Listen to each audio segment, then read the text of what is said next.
दोस्तों, जैसा कि आप देख रहे हैं एक्टिव एंड पैसिव वॉइस का ये चैप्टर है और इसके पहले हम आपको 4 वीडियोस एक्टिव वॉइस और पैसिव वॉइस के दे चुके हैं। आज 5वें वीडियो के माध्यम से हम आपको पास्ट कंटिन्यूअस टेंस के अफर्मेटिव सेंटेंस या पास्ट कंटिन्यूअस टेंस के सारे वाक्यों की पैसिव वॉइस किस प्रकार से बनाई जाती है सॉरी तो इनकी पैसिव वॉइस बना करके हम आपको बताएंगे कि किस प्रकार से इनकी पैसिव वॉइस आपको बनेगी। उम्मीद है ये वीडियो आपको पसंद आएगा और इसके पहले आपने जो वीडियो देखे हैं उससे भी कुछ ज्ञान अर्जित किया होगा। आज इसके माध्यम से हम आपको पास्ट कंटिन्यूअस टेंस की वाक्यों की पैसिव वॉइस बनाने की फिर बनाएंगे। तो स्वागत है आप सबका हमारे YouTube चैनल शिक्षा ऑनलाइन पर। जिस किसी ने भी अभी तक हमारे चैनल को सब्सक्राइब नहीं किया प्लीज़ उसको सब्सक्राइब कर लें, ज़्यादा से ज़्यादा लोगों को शेयर करके इसके साथ जोड़ने की कोशिश करें। आइए चलते हैं अपने टॉपिक की तरफ। हमारा टॉपिक है आज का पास्ट कंटिन्यूअस टेंस और पास्ट कंटिन्यूअस टेंस के अफर्मेटिव सेंटेंसेस की हम पैसिव वॉइस देखेंगे और उसके एक्टिव वॉइस के सेंटेंस किस प्रकार से बनते हैं इनको देखेंगे। सबसे पहली बात आती है कि आपको जो एक्टिव वॉइस के सेंटेंस होंगे उनको कैसे पहचानेंगे कि हमारे एक्टिव वॉइस के सेंटेंसेस किस प्रकार के होंगे, उनको पहचान करके फिर आप पैसिव वॉइस कैसे बनाएंगे। तो एक्टिव वॉइस के जितने भी सेंटेंस होते हैं, ये जो पास्ट कंटिन्यूअस टेंस के जितने भी वाक्य होते हैं, सबसे पहले हम ये देखेंगे कि इनको कैसे पहचानेंगे। तो इनकी मुख्य पहचान जो होती है कि इसमें क्रिया का अंतिम रूप जो होता है वो रहा था, रही थी, रहे थे, रहे थे आदि से समाप्त होते हैं।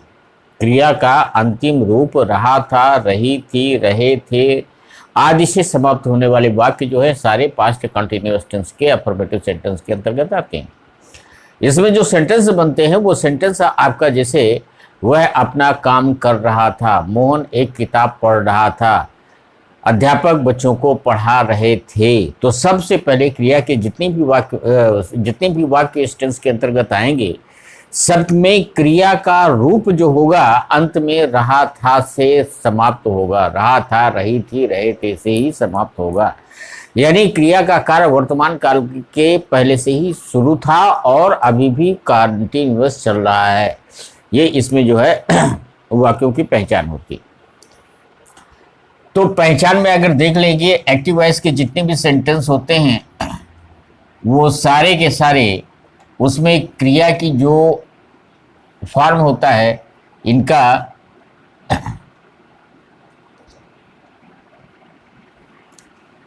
क्रिया का अंतिम रूप रहा था, रही थी, रहे थे आदि पर समाप्त होता है। ठीक है, जितने भी सेंटेंस होंगे सबसे अंत में रहा था, रही थी, रहे थे शब्द लगे होंगे। अब इनको जो एक्टिव वॉइस के सेंटेंस होंगे वो एक्टिव वॉइस के सेंटेंस का जो फॉर्म होगा वो सबसे पहले वाक्य का सब्जेक्ट आएगा। सब्जेक्ट के बाद हेल्पिंग वर्ब के रूप में वाज अथवा वर का प्रयोग किया जाएगा। फिर इसके बाद वर्ब जो आपकी आएगी वो अपने आईएनजी फॉर्म पे आएगी और इसके बाद इसका ऑब्जेक्ट आएगा और लास्ट में फुल स्टॉप होगा। तो इस टेंस के जितने भी वाक्य होंगे सारे के सारे वाक्य इस फॉर्म के अंतर्गत बनेंगे। जैसे ये सेंटेंस हो गया, ये तो एक्टिव वॉइस के सेंटेंस के वाक्य हो जाएंगे। अब अगर हमें इसी के पैसिव वॉइस बनाना है तो पैसिव वॉइस आप जानते हो कि पैसिव वॉइस सेंटेंस जो भी बनते हैं वो इसी के एक्टिव वॉइस के ऑब्जेक्ट को सब्जेक्ट बनाया जाता है तो सब्जेक्ट को ऑब्जेक्ट बनाया जाता है। आप पास्ट कंटिन्यूअस के सेंटेंसेस की वो प्रेजेंट कंटिन्यूअस टेंस के सेंटेंसेस की तरह जो है केवल इसमें जो है हेल्पिंग वर्ब का ही अंतर महसूस करेंगे। बाकी सारी चीज़ें जो है प्रेजेंट कंटिन्यूअस टेंस के अंतर्गत आप पढ़ चुके हो। जिस प्रकार से प्रेजेंट कंटिन्यूअस टेंस के सेंटेंसेस की जो ये आपका प्रेजेंट कंटिन्यूअस टेंस के सेंटेंस की जो हेल्पिंग वर्ब होती है वो इज, एम, आर होती है और जो पास्ट कंटिन्यूअस टेंस की वाक्य की जो हेल्पिंग वर्ब होगी ये आपका वाज अथवा वर का प्रयोग होगा। तो अंतर सिर्फ जो है ये हेल्पिंग वर्ब का ही होगा, बाकी सारे सेंटेंसेस उसी प्रकार से बनेंगे। तो आप देखेंगे कि जब हम इसकी पैसिव वॉइस बनाएंगे तो पैसिव वॉइस बनाने के लिए इसके ऑब्जेक्ट को सब्जेक्ट बना लिया जाएगा। जो एक्टिव वॉइस का ऑब्जेक्ट होगा, एक्टिव वॉइस के ऑब्जेक्ट को हम सब्जेक्ट बना लेंगे। इस सब्जेक्ट के मुताबिक हेल्पिंग वर्ब वाज अथवा वर का प्रयोग किया जाएगा। फिर इसके बाद एक सेंटेंस बीइंग आएगा और बीइंग के बाद वर्ब जो होगी प्रिंसिपल वर्ब अपने थर्ड फॉर्म पे आएगी और फिर इसके बाद बाई आएगा और बाई के बाद ऑब्जेक्ट आएगा जो कि एक्टिव वॉइस का सब्जेक्ट होगा।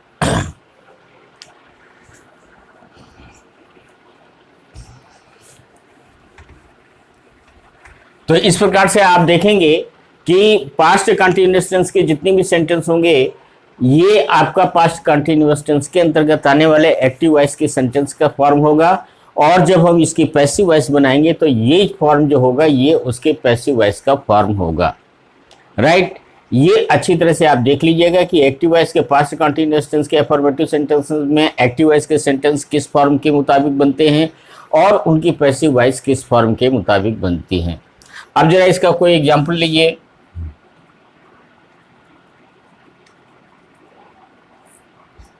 एग्जाम्पल्स में आप देखेंगे कि जैसे कोई सेंटेंस है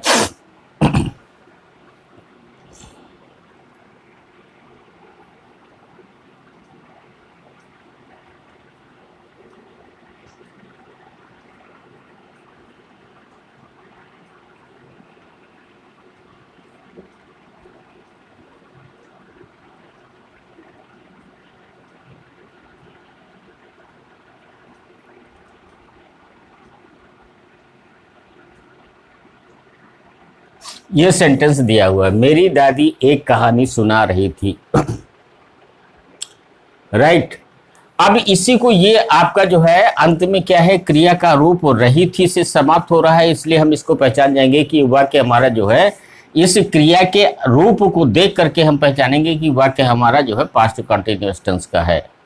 अब इसके बाद अगर हम इसके एक्टिव वॉइस के सेंटेंस में शुरू देखो, आपको शुरुआत में बताया गया था कि जो देखो हिंदी के और अंग्रेजी के दोनों वाक्यों का क्रम जो होता है वो अलग अलग होता है।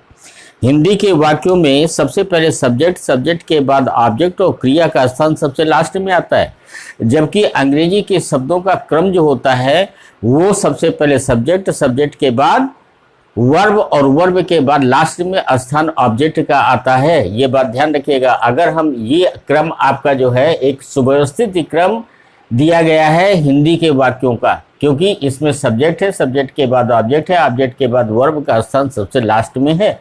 अगर इसी को हम अंग्रेजी के क्रम में व्यवस्थित करें तो ये सेंटेंस का क्रम जो होगा वो गलत हो जाएगा। तो अंग्रेजी के सेंटेंसेस का क्रम जो होगा, मेरी दादी सुना रही थी एक कहानी, क्योंकि मेरी दादी इसका सब्जेक्ट है, सुना रही थी वर्ब हो जाएगा और ऑब्जेक्ट इसका सबसे लास्ट में आएगा अगर हम अंग्रेजी के क्रम में रखेंगे। तो यहाँ पर देखिएगा कि यहाँ पर जब हम इसके एक्टिव वॉइस के सेंटेंस में इसको ट्रांसलेट करेंगे तो एक्टिव वॉइस के सेंटेंस में ट्रांसलेट करने पर ये हो जाएगा, सबसे पहले सब्जेक्ट आएगा माई ग्रैंड मदर आपका सिंगुलर नंबर का सब्जेक्ट है, इसलिए इसके बाद हेल्पिंग वर्ब आपका वाज आ जाएगा। वाज के बाद जो वर्ब आएगी वो अपने आईएनजी फॉर्म पे आएगी, वाज टेलिंग, और इसके बाद object my grand mother was telling a story. ये इसका ट्रांसलेशन हो जाएगा, यानी ये जो है एक्टिव वॉइस का सेंटेंस हो जाएगा। इसी को जब हम पैसिव वॉइस में ट्रांसलेट करेंगे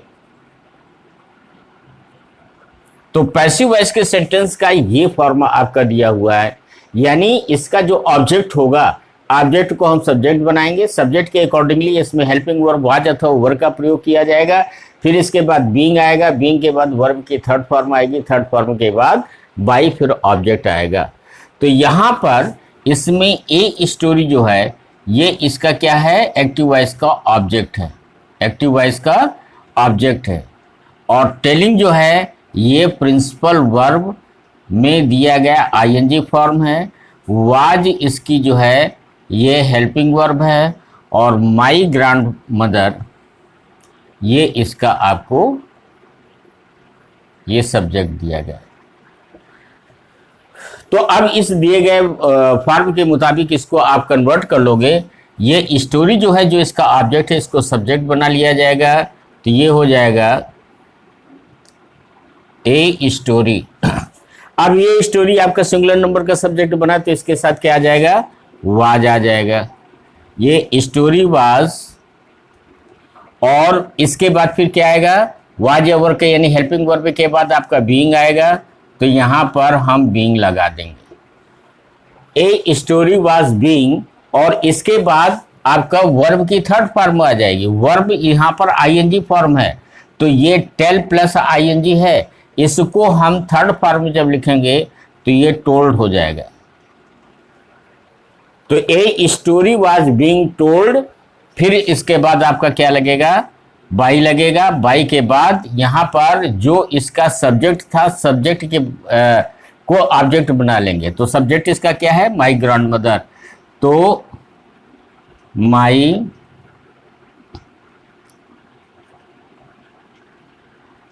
ग्रैंड मदर, तो ये बन गया a story was being told by my grand mother. अब जैसे एक सेंटेंस और ले लीजिए,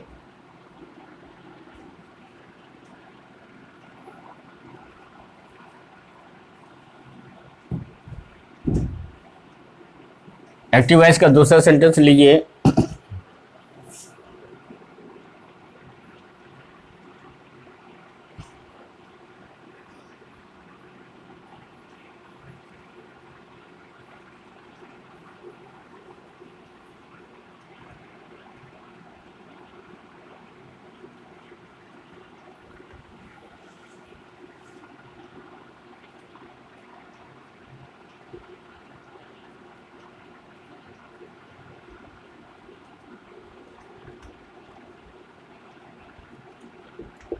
ये सेंटेंस दिया गया है, the boys were playing a cricket match. अब इसको जो है सिंपल, यहाँ पर ये हेल्पिंग वर्ब वाज या वर्ब दी हुई है, और प्रिंसिपल वर्ब में आईएनजी दी हुई है। इट मीन्स ये आपका सेंटेंस क्या है, पास्ट कंटिन्यूअस टेंस का सेंटेंस दिया गया है। अब इसी को हम अगर पैसिव वॉइस में कन्वर्ट करेंगे, तो ये जो आपका एक क्रिकेट मैच इसका जो है ऑब्जेक्ट होगा, प्लेइंग इसकी प्रिंसिपल वर्ब में आईएनजी फॉर्म होगी, वर्ब हेल्पिंग वर्ब होगा, द बॉयज आपका सब्जेक्ट होगा। तो पैसिव वॉइस बनाते समय इस ऑब्जेक्ट को सब्जेक्ट बना लें।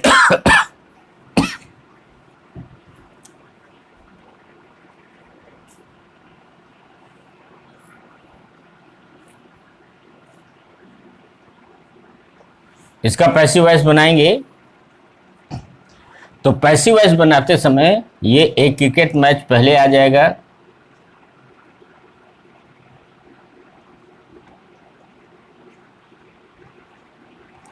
एक क्रिकेट मैच। अब ये एक क्रिकेट मैच देखेंगे कि ये सिंगुलर नंबर का सब्जेक्ट है, प्लूरल नंबर का, तो आप पाएंगे कि ये सिंगुलर नंबर का सब्जेक्ट है, तो इसके साथ वाज आ जाएगा। एक क्रिकेट मैच वाज, फिर इसके बाद प्रिंसिपल वर्ब में आईएनजी बीइंग, और इसके बाद वर्ब की थर्ड फॉर्म, तो ये प्लेड हो जाएगा। फिर इसके बाद बाई, और बाई के बाद ये सब्जेक्ट लगा देंगे और फुल स्टॉप लगा देंगे। तो सेंटेंस बना, a cricket match was being played by the boy. तो सिंपली इस प्रकार से जितनी भी आपके पास्ट कंटिन्यूअस टेंस के अफर्मेटिव सेंटेंस के जितने भी अफर्मेटिव सेंटेंस होंगे वो सब की पैसिव वॉइस इस दिए गए फॉर्म के मुताबिक बनेगी। तो ये हुआ कहानी आपके अफर्मेटिव सेंटेंसेस की। अब आगे बढ़ते हैं कि अगर कोई सेंटेंस आपका निगेटिव दिया हुआ है तो निगेटिव सेंटेंसेस की पैसिव वॉइस कैसे बनाएंगे। तो आप देखिए,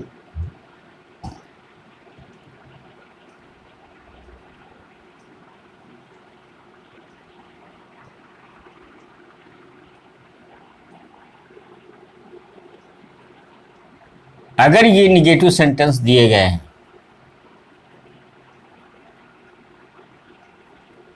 तो निगेटिव सेंटेंस की पैसिव वॉइस कैसे बनाएंगे? पहले इसका प्रारूप देखिएगा कि निगेटिव सेंटेंस किस प्रकार का होगा। तो यहां पर जितनी भी रहा था, रही थी, रहे थे, आज क्रिया के अंतिम रूप वाले वाक्य के बीच में अगर हम नहीं शब्द जोड़ देंगे तो नहीं शब्द जोड़ जाने से ये वाक्य आपका जो है निगेटिव बन जाएगा। ठीक है, तो अब जब निगेटिव बन जाएगा, जैसे मोहन क्रिकेट मैच नहीं खेल रहा था, सीता खाना नहीं खा रही थी, नौकर कपड़े नहीं धुल रहा था, पोस्टमैन पत्र डिलीवर नहीं कर रहा था। तो इस प्रकार से जितने भी वाक्य होंगे जिनके बीच में नहीं शब्द जो है लग जाएगा, तो नहीं शब्द लग जाने से वाक्य आपका निगेटिव बन जाएगा।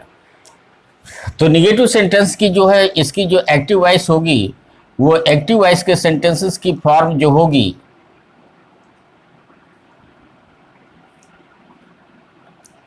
वो आपका सबका subject plus helping verb was अथवा वर होगी। फिर इसके बाद ये आपका नॉट आएगा। नॉट के बाद जो प्रिंसिपल वर्ब होगी ये अपने आईएनजी फॉर्म पे होगी और इसके बाद ऑब्जेक्ट होगा, फुल स्टॉप होगा। Subject plus helping verb was या वर, ये आपका जो है हेल्पिंग वर्ब वाज या वर होगा और इसके बाद नॉट प्लस प्रिंसिपल वर्ब में आएंगी प्लस ऑब्जेक्ट होगा। अब इसी के अगर हम पैसिव वॉइस बनाएंगे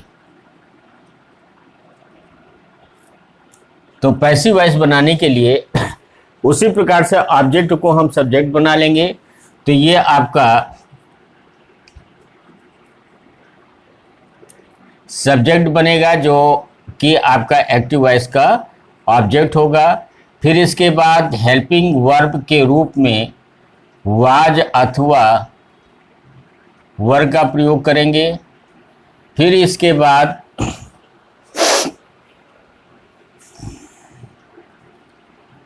नॉट का प्रयोग करेंगे।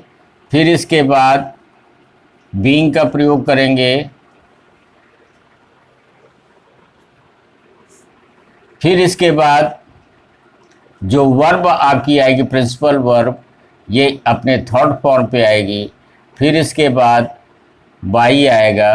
बाई के बाद ऑब्जेक्ट आएगा जो कि एक्टिव वॉइस का सब्जेक्ट होगा। तो subject plus helping verb was या were plus not plus being plus verb की third form plus by plus object, ये आपका नेगेटिव सेंटेंस के बनने वाले पैसिव वॉइस का फॉर्म होगा। फॉर एग्जाम्पल आप देखिए,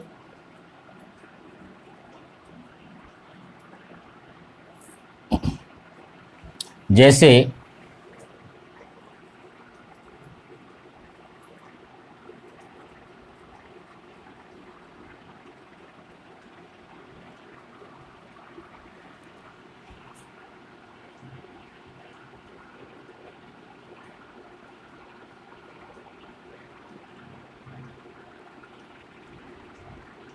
ये सेंटेंस दिया हुआ है, the servant was not cleaning the room.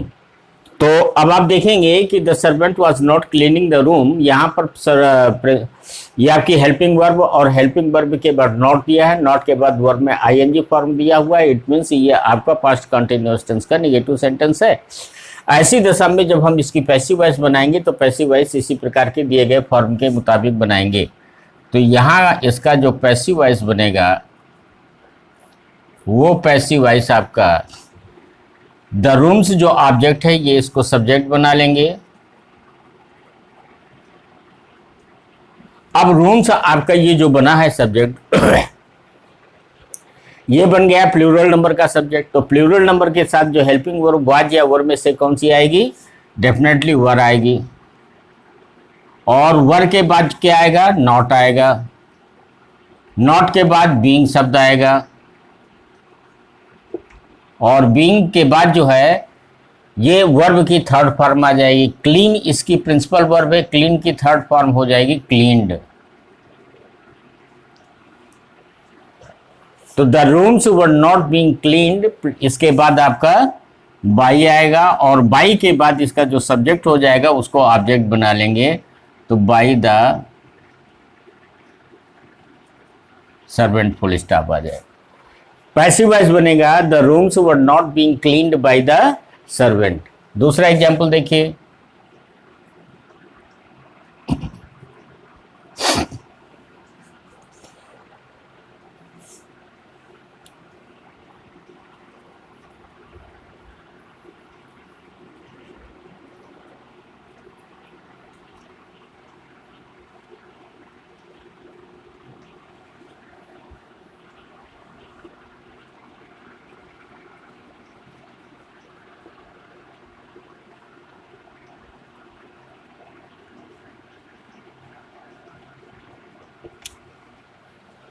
The teacher was not teaching the lesson.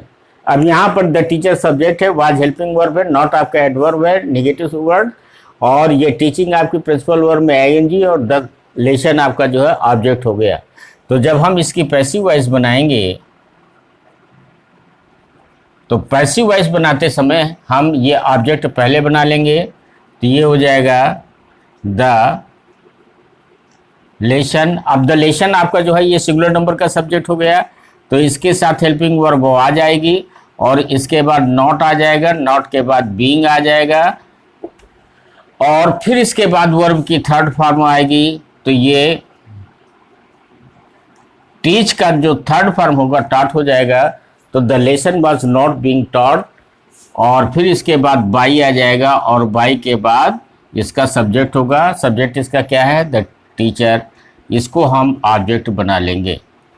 तो ये आपका बना the lesson was not being taught by the teacher. तो इस प्रकार से आपने देखा कि अगर आपके पास्ट कंटिन्यूअस टेंस के नेगेटिव सेंटेंसेस अगर दी गए हैं तो नेगेटिव सेंटेंसेस की पैसिव वॉइस किस प्रकार से बनेगी। अब चलते हैं इंटरोगेटिव सेंटेंसेस पे, तीसरे पार्ट पे।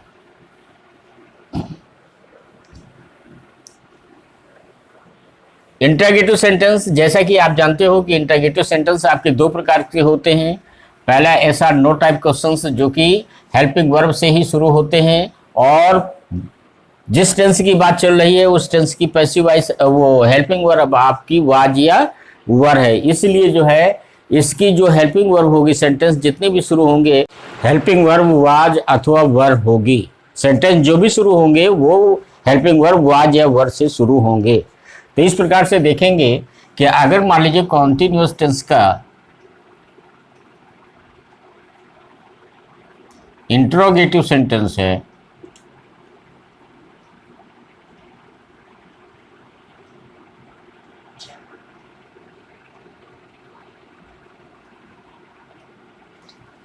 तो इसका जो है फॉर्म जो होगा पहले प्रकार का हेल्पिंग वर्ब वाज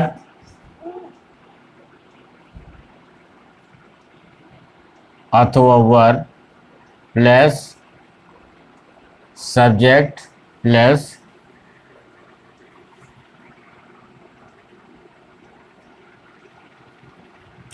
वर्ब की आईएनजी फॉर्म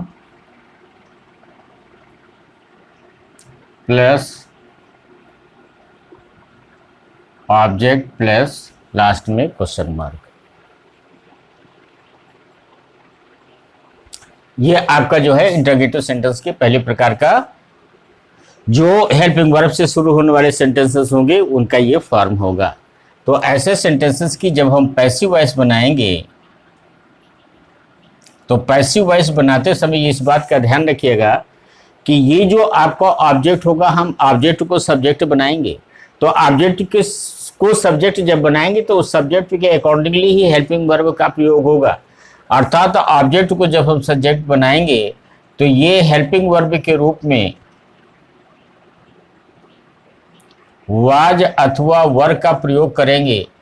फिर इसके बाद सब्जेक्ट आएगा। ये जो सब्जेक्ट होगा वो सब्जेक्ट एक्टिव वॉइस का ऑब्जेक्ट होगा और इसके बाद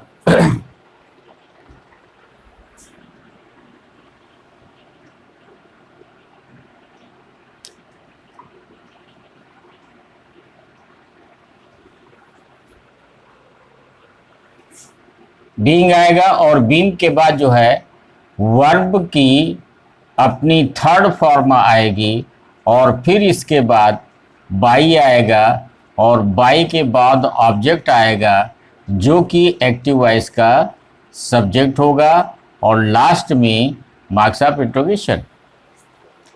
तो ये दिए गए सेंटेंस की पैसिव वॉइस का फॉर्म होगा। सबसे पहले देख लीजिए हेल्पिंग वर्ब। ये हेल्पिंग वर्ब वाज अथवा वर का प्रयोग किया जाएगा। ये वाज और वर ये जो इसके एक्टिव वॉइस का ऑब्जेक्ट होगा उसे जब सब्जेक्ट बनाया जाएगा तो उसके अकॉर्डिंगली इसको यूज किया जाएगा। फिर इसके बाद बीइंग आएगा, बीइंग के बाद वर्ब की थर्ड फॉर्म, फिर बाई, फिर ऑब्जेक्ट जो एक्टिव वॉइस का सब्जेक्ट होगा। अब जरा आप देखिए एग्जाम्पल लीजिए इसका। एग्जाम्पल में देखिए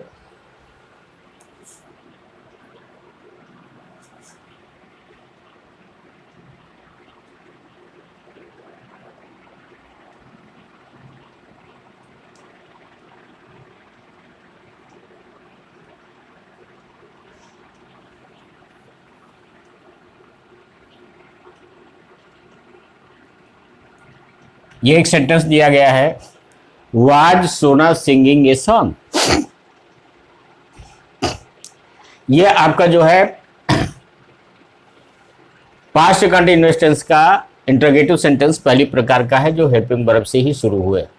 तो ऐसी दशा में पैसिव वॉइस का फॉर्म इसके अकॉर्डिंगली इस फॉर्म के मुताबिक बनाया जाएगा। ध्यान दीजिए कैसे बनाएंगे।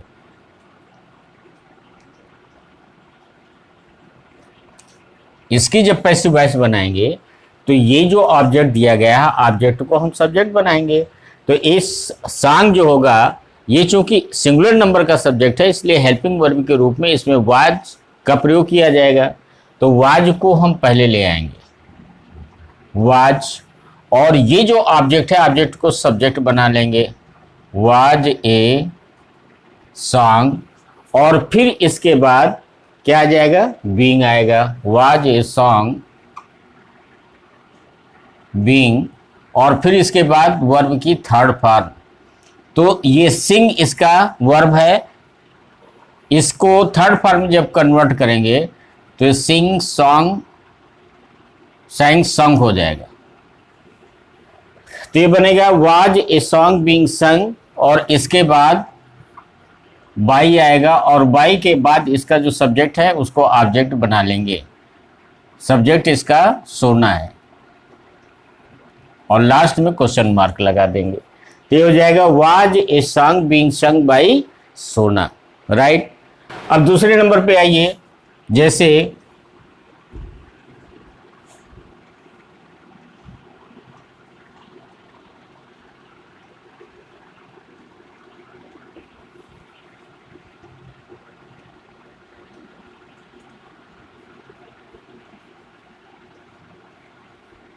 ये एक सेंटेंस दिया गया है, was Rekha selling the newspapers. अब इसकी हमें पैसिव वॉइस बनाएंगे तो हम इसी प्रकार से ये जो न्यूज़पेपर्स दिया गया है ये इसका ऑब्जेक्ट है, सेलिंग इसकी प्रिंसिपल वर्ब में आईएनजी, रेखा सब्जेक्ट है, वाज इसका जो है हेल्पिंग वर्ब है। तो द न्यूज़पेपर्स को हम सब्जेक्ट बनाएंगे। तो न्यूज़पेपर्स आपका जो है ये प्लूरल नंबर का सब्जेक्ट लिया जाए, इसके साथ हेल्पिंग वर्ब वर आ जाएगी। तो इसकी जब हम पैसिव वॉइस बनाएंगे तो ये पैसिव वॉइस बनाने के लिए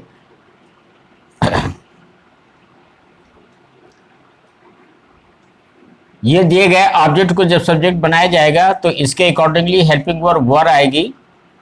वर चूंकि ये ऑब्जेक्ट को जब सब्जेक्ट बनाएंगे तो इस प्लूरल नंबर का ऑब्जेक्ट है, तो ये सब्जेक्ट जो बनेगा प्लूरल नंबर पे बनेगा, तो प्लूरल नंबर की वर्ब यहाँ पर हेल्पिंग वर्ब आएगी। तो वर, फिर इसके बाद सब्जेक्ट आ जाएगा वर द न्यूज़पेपर्स, फिर इसके बाद बीइंग आएगा, बीइंग के बाद वर्ब की थर्ड फॉर्म आ जाएगी, तो सेल का थर्ड फॉर्म सोल्ड होगा। तो ये बनेगा were the newspapers being sold, और फिर इसके बाद बाई, और बाई के बाद इसका सब्जेक्ट को ऑब्जेक्ट बना लेंगे, तो ये बाई रेखा हो जाएगा, और लास्ट में क्वेश्चन मार्क लगा देंगे। तो ये सेंटेंस बनेगा were the newspapers being sold by Rekha. अब हम क्वेश्चन वर्ड से शुरू होने वाले सेंटेंस होंगे, तो देखिए ध्यान रखना, क्वेश्चन वर्ड से शुरू होने वाले वाक्य जो होंगे, यहां पर उसका जो एक्टिव वॉइस का फॉर्म होगा, इसके पहले क्वेश्चन वर्ड लग जाएगा। बस अंतर सिर्फ इतना होगा, question word plus helping verb was या verb plus subject plus verb में आईएनजी फॉर्म प्लस ऑब्जेक्ट। यहीं पर देख लीजिए नंबर बी पर जो आपका आएगा, जो एक्टिव वॉइस का सेंटेंस होगा, वो आपका पहले सबसे पहले क्वेश्चन वर्ड आएगा। क्वेश्चन वर्ड के बाद ये वाज या वर्ब हेल्पिंग वर्ब के रूप में आएगा। हेल्पिंग वर्ब के रूप में वाज अथवा वर आएगा। फिर इसके बाद सब्जेक्ट आएगा। सब्जेक्ट के बाद प्रिंसिपल वर्ब जो आएगी वो अपने आईएनजी फॉर्म पे आएगी। फिर इसके बाद ऑब्जेक्ट आएगा और लास्ट में क्वेश्चन मार्क आएगा। तो जब हम इसकी पैसिव वॉइस बनाएंगे, तो ये पैसिव वॉइस बनाने के लिए ये जो आपका क्वेश्चन वर्ड होगा, ये क्वेश्चन वर्ड तो शुरू में ही आएगा। जैसे एक्टिव वॉइस में क्वेश्चन वर्ड पहले है, वैसे ही क्वेश्चन वर्ड ये शुरू में आ जाएगा। और क्वेश्चन वर्ड के बाद ये जो बाकी फॉर्म बनेगा वो बिल्कुल सेम इसी प्रकार से बनेगा। यहां पर देखिए वाज या वर्ब हेल्पिंग वर्ब के रूप में दिया गया है, तो ये हेल्पिंग वर्ब वाज अथवा वर आ जाएगा। फिर इसके बाद सब्जेक्ट आएगा। ये जो सब्जेक्ट होगा वो एक्टिव वॉइस का ऑब्जेक्ट होगा। फिर इसके बाद बीइंग आएगी और बीइंग के बाद वर्ब अपने थर्ड फॉर्म पे आएगा। फिर इसके बाद बाई आएगा। बाई के बाद ऑब्जेक्ट आएगा जो कि एक्टिव वॉइस का सब्जेक्ट होगा और लास्ट में क्वेश्चन मार्क लगा देंगे। तो इसका जो है आपका ये फॉर्म बनेगा। अब इसी का कोई एग्जांपल देखिए।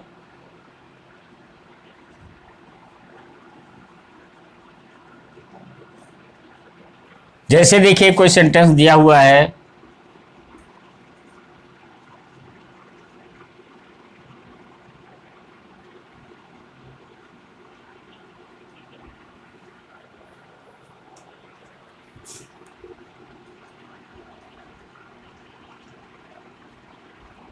ये सेंटेंस दिया गया, why was she selling the books. तो आप क्या करेंगे, ये जो क्वेश्चन वर्ड है, ये क्वेश्चन वर्ड को पहले ही क्वेश्चन वर्ड के रूप में ही रखेंगे। तो ये आपका वाइस वर्ड सबसे शुरू में आ जाएगा। फिर इसके बाद ये जो द बुक्स है, ये इसका एक्टिव वॉइस का ऑब्जेक्ट है, तो पैसिव वॉइस का ये सब्जेक्ट बन जाएगा। तो द बुक्स आपका प्लूरल नंबर है, सब्जेक्ट जो बनेगा प्लूरल नंबर बनेगा।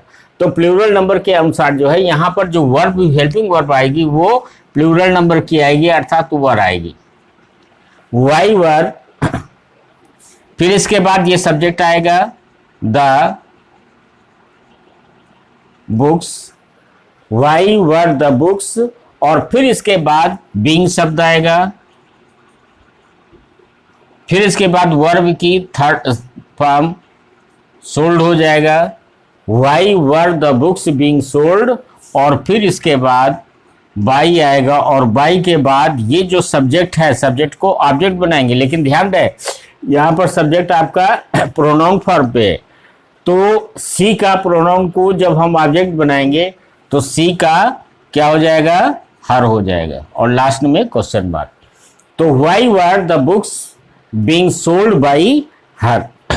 तो इस प्रकार से आपने देखा कि एक्टिव और पैसिव वॉइस की जो है, जो पास्ट कंटिन्यूअस टेंस के किसी भी प्रकार के सेंटेंस, चाहे वो अफर्मेटिव हो, चाहे नेगेटिव हो, चाहे इंटरोगेटिव हो, किसी भी प्रकार के सेंटेंस दिए गए हों, तो उनकी पैसिव वॉइस किस प्रकार से बनेगी। उम्मीद है कि ये वीडियो आपको पसंद आएगा और आपने इससे बहुत कुछ सीखा है। अब आप चैनल को सब्सक्राइब करें और ज़्यादा से ज़्यादा संख्या में शेयर करें।